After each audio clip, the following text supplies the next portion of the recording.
Good afternoon. Welcome back with a taste of honey in the kitchen. Today we're preparing Mexican chicken stuffed peppers. So in 2020 I have decided that I'm going to do my best to try and cook a little healthier.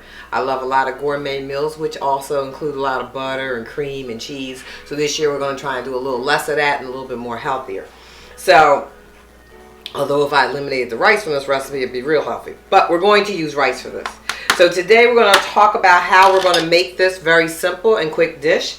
I don't digest beef. So in most of my episodes, I probably won't be using beef, not unless I have a group of people here who's going to eat it afterwards. So this is why I decided to stuff these peppers with chicken. We're using a couple of ingredients. As it goes on, we're going to show you everything and how we want it to be diced up and all. But at this point, we're ready to put everything together.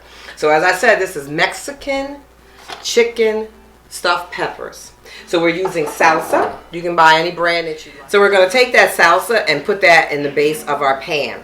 Not too thick, very thin, as you can see here. And the purpose of that is because we want the peppers to cook into something so it has a little juice around it. Some people choose to cook their peppers without any sauce at the bottom, but we're going to do that for this recipe. So in this recipe, I'm going to go through what's in there. Of course, we're using peppers. I'm using a trilogy of colors. The peppers were already blanched in boiling water for 5 minutes or less till they were soft. You want them like this before you stuff them. Otherwise, when you bake them, they'll still be too tough. You want them to be a little more tender so that you can also cut them with a fork.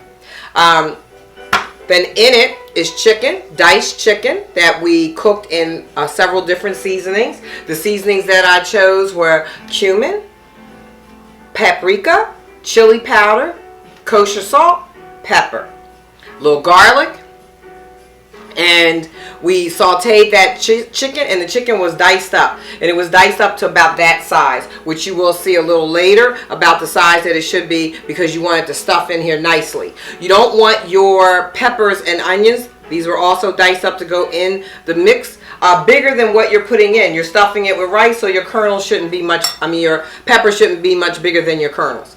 So in there is the peppers, the onions, scallions, garlic, and we sauteed that. And when it was almost done, I added 3 tablespoons of salsa. And I let that simmer for another 2 minutes so the meat is almost, truly, really cooked. So your stuffing is in, and it's all in a combination of binding it together as the rest of this recipe cooks in the oven. I cooked Spanish rice, Goya Spanish rice, and then I mixed in black beans and corn. So that's what you see in here, black beans and corn. So I already mixed that up. Then there was fresh cilantro that I chopped up. That's mixed in here. I put a little bit of the beans and the black beans and the corn in this, and I'm shaking it up so it's very, very thin, very shallow at the bottom of this pan. All right.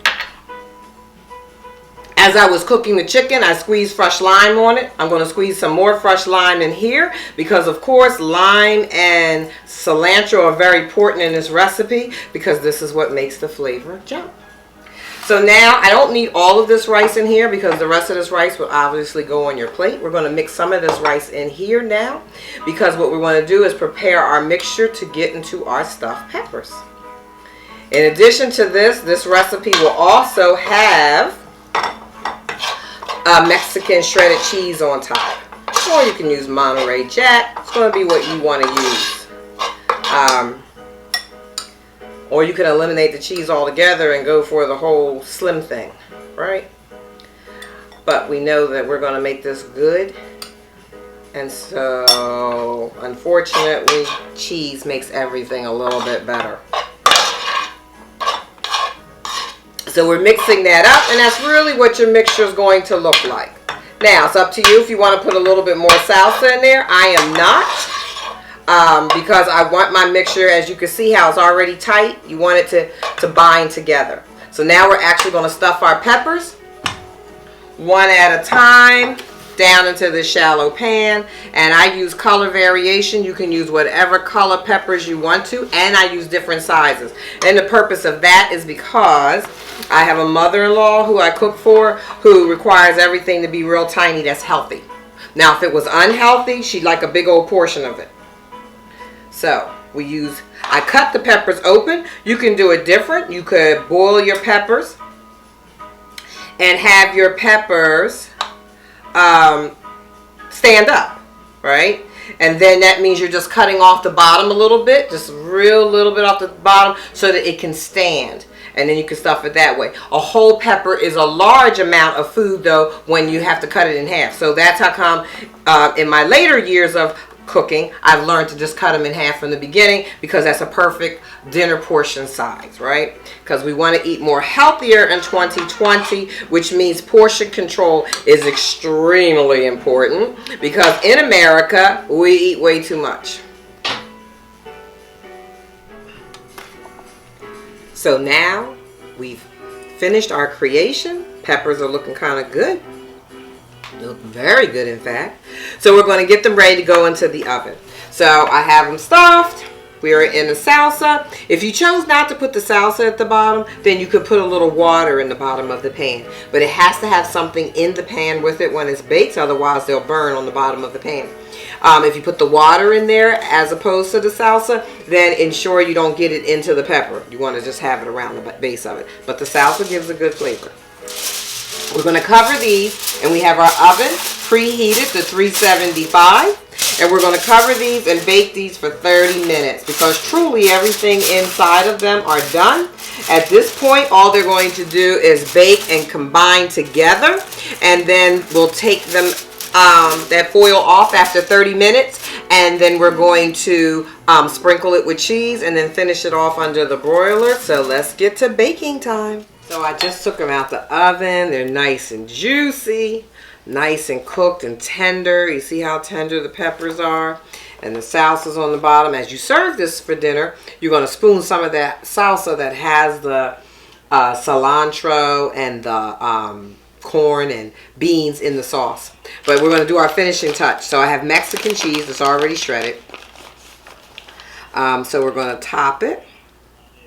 Just a little bit on each one, right? Because we're going to put this back in the oven under the broiler. You're going to give it 5 minutes, not even probably. Let's be for real. The broiler's nice and hot. Depending on what level you have this on in the oven, what level you have the rack on is how fast it'll cook under the broiler. So mine's is second level. So since mine is on the second level, we know that it's going to take a good 3 to 4 minutes. So what we want to do is to get that brown and bubbly up top. So I'll see you back here after we get cooking. So we're back, and this is what the oven created after 3 minutes in the broiler. So it's nice and cheesy. Of course, you can add more cheese if you want to, but for me, I would plate this up now with the leftover rice, and I'd sideline it with my pepper.